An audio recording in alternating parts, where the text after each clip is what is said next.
What is up, you guys? It is Mike here, and welcome to my April 2023 Banlist Reaction for the Yu-Gi-Oh! OCG. So yeah, guys, hi, I'm back to making videos again.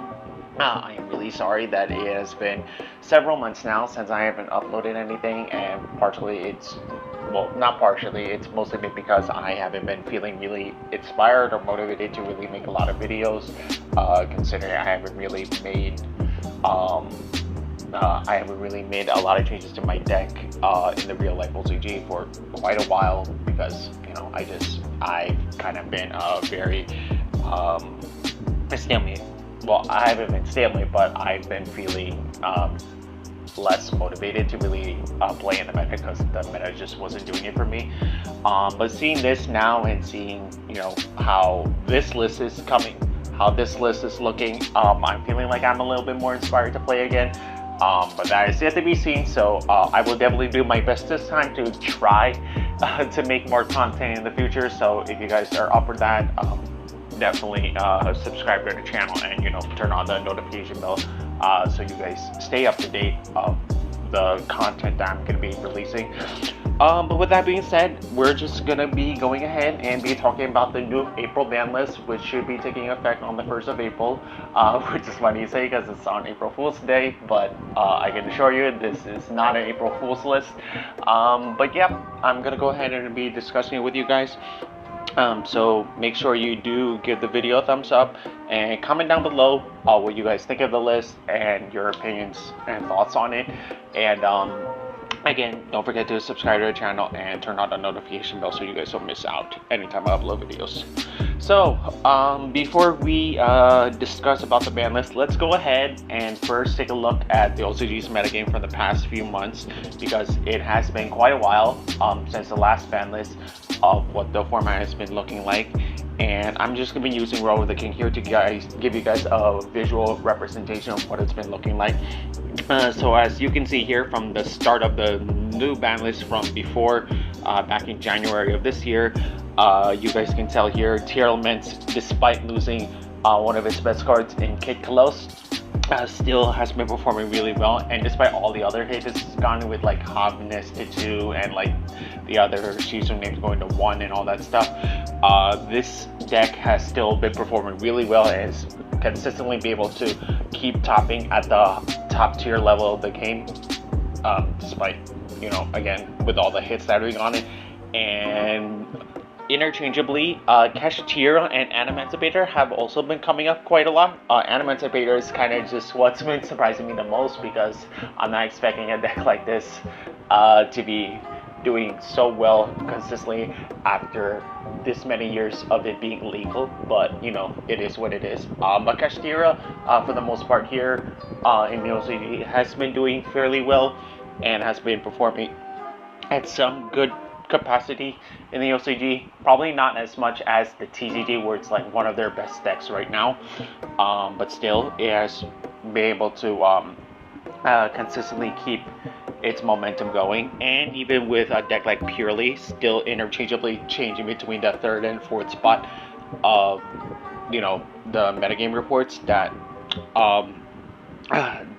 Row of the King has been releasing, Purely has been also been doing really good, and a lot of people have been consistently putting up counters against it and all that stuff. So that is another deck that a lot of people have taken quite notice of throughout the past few months since the last ban list.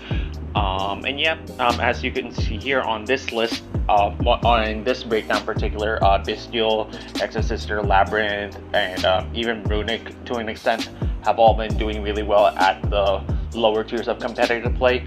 Labyrinth probably a little bit more than the others because of the fact that it is still relatively new and it's gotten quite a lot of good support, which I am also playing in Master Duel, and I'm waiting for them to be releasing some of the other new support that Master Duel hasn't gotten yet, like Lady Labyrinth and also that big welcome Labyrinth card. But regardless, the rest of the meta here, at least at the top tier levels of competitive play, have been interchangeably always been between Tearalaments, and Tearalaments and Emancipator and Purely. for the most part. And even if you look at the other list, other breakdown here that they did for 9, 10, and 11, mostly because of all the smaller, well, not smaller, but like all of the other big events that the OCG has had, according to the website, in the Black Lesser Soldier event, Tier is still doing really well and has been performing fairly good amongst the top tier levels of competitive play. And as you guys can see here, the top 4 or even the top 3 from the last breakdown for that matter has almost always been just these 4 decks: Kashtira, Tier, Emancipator, and Purely, with Bystial almost always lagging behind somewhere in that top 5, but still doing really well regardless, because of the fact that it, you know, didn't get as many severe hits as most of these other decks have gotten. But yeah, that is mostly just the breakdown of the metagame that the OCG has been facing for the past few months since January. So this list again is going to be going into effect on April, and I'm just going to give you guys a disclaimer. This is not going to be a full Banlist reaction. I've already seen the list, and I just kind of wanted to give myself a little bit of space and time to think about, you know, the hits and like how it's going to be affecting the meta, which I have already done. So I'm not going to be going crazy or anything. I'm just here to give you guys a little bit of discussion of how I think this is going to be affecting their meta overall in the next few months. So for the first card that got hit, and the only card that got banned, is Spright Elf, going from 3 to 0. So this obviously is a really big hit to the Spright deck, which, as you guys can probably tell, has been doing fairly well in the metagame, but not so much to the point where it's everywhere like it was, you know, in the past, with some of the lesser hits that, with some of the other hits that they got in. They've already gotten a lot of big hits, directly and indirectly, that kind of made this deck fall out of favor fairly, not fairly quickly, but like, you know, relatively quickly. So having this ban really does put a big axe in the deck, and at least in terms of its overall power level, it doesn't hurt so much as many people might think, because they still do have this Spright Sprint link to that's still at their disposal, which, spoiler alert, it did not get hit here. But still, this is still a relatively big hit that does kind of mess up their going first place a little bit. So I'm not too surprised by this. This is almost following in the footsteps of the TCG. So seeing this does not really bother me all that much. And that is all for the ban cards. Now we're going to be going into the limits, which there are quite a lot, and we have a lot to talk about here. So Blasted, the Dragon Ruler, went from 0 to 1. Glow Up Ball is now at 1. Medora and Kelbeck now went to 1. Juris Worm and Bystial, Juris Worm, and Spright Blue going to 1. Tearalaments, Happiness, and Merly going to 1. And what else? Yeah, no, I'm sorry. This is Bystial, Juris Worm, and the other one there from before is Labellion. Juris Worm and Baldrake, I think its name, went to 1, and now Steel Drain going to 1. So first off, Blaster. This is a very interesting card to be bringing back to the OCG for multiple reasons. I don't know if this is gonna be seeing a lot of good representation, because as you guys can probably tell, there are not a lot of dragon decks going around in today's metagame all that much. So bringing a card like this, I guess in the context of what's topping right now, it's kind of okay. I'm just not sure if this is the right Dragon Lure for them to be bringing back, because to be fair, a lot of people, when people talk about the Dragon Lures, they did feel like this and the Wind one, I forgot its name, were probably the more weaker ones that they could have brought back. So seeing this go to 1 it's not all surprising, and some people are gonna be caught off guard, I'm sure, by this. But in terms of representation and what's currently topping right now, this doesn't surprise me as much. But still, it is very interesting to see that they brought a card like this back to 1, and I even considered, giving players in the OCG the disposal to play with something like this. So I'm sure someone at the lower tier levels of competitive play will still be trying to experiment with this, and I'm very curious to see how it will work. And again, do keep in mind, this not only works for Dragon decks, but also works for any deck that plays fire, which in this case could be something like, I don't know, Salamangreat, for example. So this is not exclusively just for dragons, but even in terms of fire, I don't think there are that many fire decks going around where this can be effective, especially considering it's only a 1F, so you have to like hard draw it in a fire based deck to really make good use of this. So that's not the most surprising thing in the world. So yeah. And then Glow Up Bulb going to 1 is not so surprising, considering that Neofiber is banned in both formats for both the TCG and the OCG. So bringing this back to 1 should not really affect the meta at all in terms of higher tier levels. So I mean, this is fine. Mandura and Kelbeck going to 1 is obviously really interesting, because if I'm not mistaken, a lot of the other Ishizu cards did also get hit pretty well, and seeing these two go to 1, like being the Shuffler and like the Banishers, is really strong and is really gonna be affecting the Ishizu tier deck by a whole lot, especially with all the other tier hits that you could see that they got in. So hitting these two, hitting the Ishizu cards like this to 1 really does put a big dent in their place, kind of like it did for the TCG. So that is interesting to see. And yeah, Lobelian going to 1 as well really does hurt the Bystial engine in its entirety, because this is one of if not their best Bystial cards, if we're excluding Jewel Swarm for that matter. So seeing this go to 1 really does hurt people's side deck by a lot, especially considering that tier is potentially not going to be as effective moving forward with the hits that they've gotten. So seeing this go to 1 really does put an assurance that it should not be coming up as much, and the Bystials shouldn't really be affecting overall competitive play as much as it shouldn't be affecting people's side decks all that much. And there's not much reason now to play, especially considering that they're not going to, besides Tearalaments, there's not going to be that many light and dark decks roaming around where this would be good, especially if they're at 1. So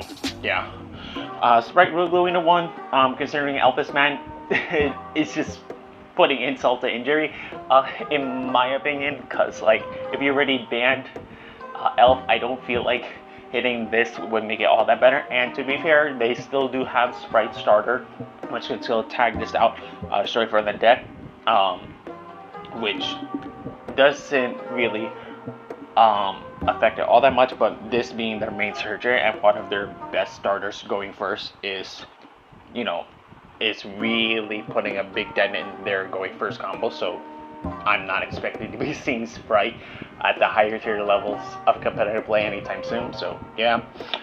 And now Tearalament Hobbiness and Merly going to 1 is interesting, because again, with all the other Shizu hits that they got in, Tier at its core now really did get a really big hit, with now losing Kid Kalos and the others as well.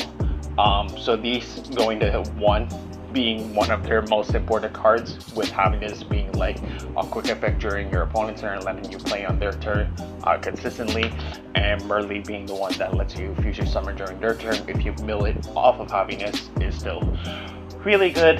And now seeing these two go to 1 almost always makes it sure that probably Ishizu tier is not going to be coming up as much now, especially with all the other hits that the other tier names I think they've gotten. I can't remember any of them at the top of my head, but seeing these two go to 1 with the Ishizu hits definitely really does put almost somewhat of an insurance that they tiered might be losing its place at the top tier levels.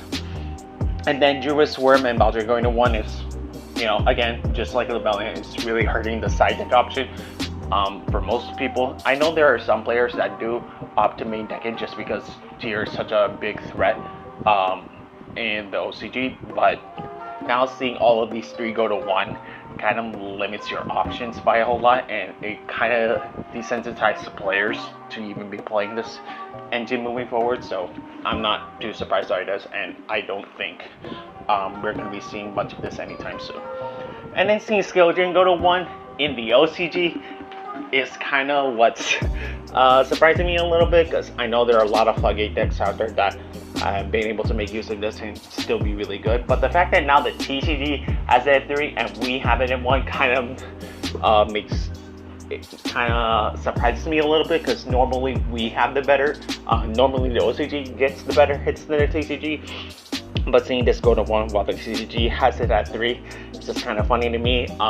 I don't think this is going to be affecting the overall meta by any means, because this is a really slow card and not a lot of combo decks can really make use of this unless you're playing something very specific with control decks like Labyrinth, for example.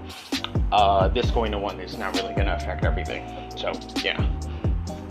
And yeah, that is it for the limits. Now we're going to go into the semi-limits, which I really lost my breath speaking a lot about the limits, but yep, we're gonna go ahead and go to the semi-limits.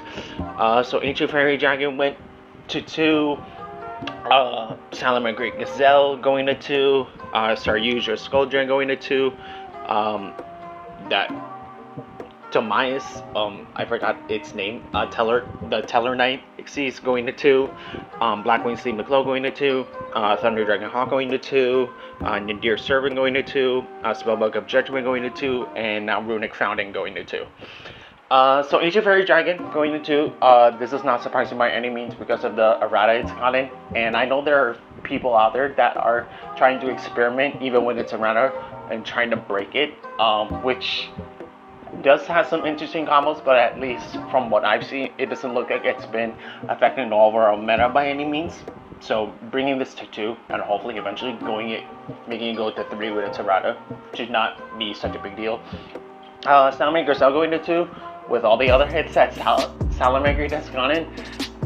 This is actually a good, really consistency boost, so this is fine, and hopefully it means they'll get to perform a little bit better, at least in the rogue category. So yeah, Saryuja going to 2 is also interesting. Again, this should not be affecting the overall meta in general, but seeing this go to 2 now really does open up some other combos and some decks. Like, I was just talking with someone recently about using this in a combo with like Infernities, for example, but now seeing this go to 2 kind of makes that combo a lot easier. But outside of very niche examples like that, Saryuja hasn't seen competitive play in quite a long time, for several years, so maybe it might come up, but who knows, we'll see. This Teller Knight card going to 2 should not be a big deal, because Teller Knights, even with all the new support they got, it hasn't really been topping all that much, so bringing this to 2, it's not a big deal, and hopefully they'll bring it back to 3, because I really want to play with it at 3. Steam Nickel going to 2, just like Needle Fiber, this should not be doing all that much, because Needle Fiber is man, and they have no way to consistently tag this out in other combo decks, so this is of no consequence to me. Thunder Dragon Hawk going to 2 is fine. Thunder Dragons have not done anything in such a long time, even with Colossus still being legal for this long. It hasn't really done anything, so this is just a good consistency boost that hopefully will do something, but I highly doubt it. Nadir Servant going to 2, same thing. I'm happy personally for this, because I've been playing with I used to play with Dynamatic Evocations a lot, and seeing this card come back to 2, it just makes me really happy, because it really brings a good consistency boost to the deck. Does not mean it makes the deck any better by any means, it does make it a little bit more consistent, but seeing this go to 2 is just great for me. But in terms of the overall meta, this should not be doing too much for them, because Dogmatica and Invoke have not topped in such a long time now. So I mean, this is fine. Including the same thing for Spellbook of Judgment. Spellbooks did see a little bit of experimentation. I know early on when this card first came from 0 to 1, so I mean, that's okay. And I know there are some spellbook lists out there that do experiment with this in the with Dogmatica, for example. So seeing this go to 2 is okay. It's not the best, but you know, it's not such a bad thing either. So I mean, this is fine, and it shouldn't be really affecting anything anytime soon. And Runic Fountain going to 2 is, I mean, okay. I mean, Runic is an annoying deck, and it has been consistently been doing good in the road category for a little bit, even especially from the last man list. So seeing this go to 2 is okay. I mean, it is a big consistency hit, because this is one of their best spells in the entire deck, and really enables a lot of your plays. So seeing this go to 2 is fine. I mean, I'm not expecting it to. I'm not expecting Runix to be topping at the higher tier levels anytime soon, but you know, this is just a slap in the wrist for me, I guess. So yeah. And that is it for the semi-limits, and now we will get into the last one for the unlimits. So Galatea going to 3, Swampar going to 3, Sky Striker Ace, Kagari going to 3, Yata-Garasu going to 3, and now Curse Elden going to 3. So Galatea is fine. Orcus, you know, coming straight out of the Eternal format with all the other decks like Salad and Thunder Dragons, you know, getting all these good consistency boosts is neat to look at, and it's very nostalgic for me because that's where I started playing Yu-Gi-Oh! In Eternal format. So seeing this go to 3 is cool. I mean, it's fine. Harp is still at 1, and they haven't been really been able to do a whole lot for a long time. So seeing this go to 3 is great for me. Swap World going to 3, the Frog Engine, especially with now Spright out of almost now coming out of the picture. Swap World going to 3 is not such a big deal now, because a lot of people are not gonna really be messing with this engine all that much. So I mean, this is fine, I guess, but you know, doesn't do a whole lot. Kagari going to 3 is okay. Sky Striker is fine. I know it's got a niche amount of support throughout the years, so seeing this go to 3 is okay. Yata-Garasu, same thing. I know people, especially in the TCG, were messing with Yata-Garasu and Flanders for a small time, but you know, a card like this has been outdated for a very long time. This going to 3 means nothing. And Curse Elden going to 3 is also okay. I know it's one of Outlet's best starters going first. So seeing this go to 3 is okay. Eldritch, I don't think it's going to be doing too much anytime soon. So yeah. And with that being said, that is going to be the whole April 2023 ban list for the OCG. So yeah, besides Tier now, and besides Tier taking a severe hit, this does really leave a lot of good Tier, and you know, Spright for that matter, almost now being out of the picture. This does give a lot of new decks, and especially light and dark decks, to start topping again a little bit more consistently, because I haven't been able to really play with a lot of my light and dark decks just because of the Bystial engine itself. But now seeing all these hits going to 1 with the Bystials does make me happy by a whole lot, because now it gives me a little more freedom to play with some of the decks that I like.